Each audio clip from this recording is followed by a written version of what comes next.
اے پروردگار، میں نے اپنی اولاد ایک وادی میں جہاں کھیتی نہیں تیرے عزت و ادب والے گھر کے پاس لا بسائی ہے۔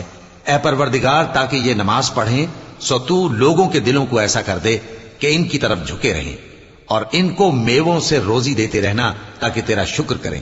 اے پروردگار، جو بات ہم چھپاتے اور جو ظاہر کرتے ہیں تو سب جانتا ہے، اور اللہ سے کوئی چیز مخفی نہیں، نہ زمین میں نہ آسمان میں۔ اللہ کا شکر ہے جس نے مجھ کو بڑی عمر میں اسماعیل اور اسحاق بخشے، بے شک میرا پروردگار دعا سننے والا ہے۔ اے پروردگار، مجھ کو ایسی توفیق عنایت کر کہ نماز پڑھتا رہوں، اور میری اولاد کو بھی یہ توفیق بخش۔ اے پروردگار، میری دعا قبول فرما۔